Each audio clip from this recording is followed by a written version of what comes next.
Hi retail traders, stock மார்க்கெட்டில் investment plus option trading பண்ணுறீங்களா? அப்போது இந்த அனலைசிஸ் உங்களுக்கு யூஸ்ஃபுல்லாக இருக்கும். கீப் ஆன் வாட்சிங்.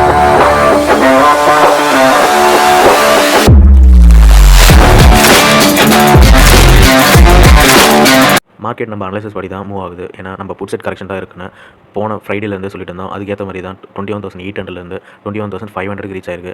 ஸோ அதுக்கு பின்னாடி இந்த வேலிடான ரீசன்ஸ் எல்லாமே ப்ரீ அனலைசிஸில் சொல்லியிருப்போம்.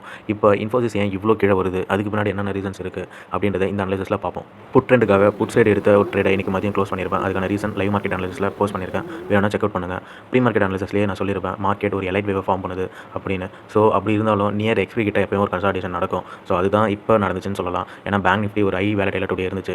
ஆஃப்டர் மார்க்கெட் ஒரு புல் பேக் பண்ண பிறகு திரும்பி பொசிஷனை புட் சைடு எடுத்து ஹோல்ட் பண்ணுறதுக்கான பொட்டன்ஷியலிட்டி இருந்துச்சு. அண்ட் தென் இன்ஃபோசிஸில் ஒரு பெரிய ட்ராப் நடந்துட்டு இருக்கு. அதுக்கான ரீசன்ஸ் என்னன்னு பார்த்தா, போன வீக் $1.5 பில்லியன் மதிப்பு இருக்கிற ஏஐடியில் அவங்க டெர்மினேட் பண்ணதுனால ஸ்டாக் மார்க்கெட் ப்ளஸ் இன்வெஸ்டர் கன்சர்னில் ஒரு நெகட்டிவ் இம்பாக்டை கிரியேட் பண்ணியிருக்கு. இந்த டெர்மினேஷன் இன்ஃபோசிஸ் ஃபினான்ஷியல் ரிப்போர்ட்டில் ஒரு பெரிய இம்பாக்டை கிரியேட் பண்ணலான்னு எதிர்பார்க்குறாங்க. பேரலாக குளோபல் மார்க்கெட்ஸும் ஃபெட்டோட மீட்டை எதிர்பார்த்து நெகட்டிவ் மூவ்மெண்ட்டில் இருக்கிறதுனால மார்க்கெட் ஒரு டவுன் சைட் போனாலும் ஒரு ஹைலி வேலட்டைல தான் மூவ் ஆகிறதுக்கான சான்சஸ் இருக்குது. ஸோ ஒரு டவுன் சைட் கன்சால்டேஷன் மாதிரி தான் மூவ் ஆகும். ஸோ இந்த சினாரியோவில் புட் சைட் எடுத்த பொசிஷன்ஸை சின்ன மொமெண்டம் கிடைச்ச பிறகு ஒரு 30-40% க்ளோஸ் பண்ணுறது நல்லது. தேங்க்யூ.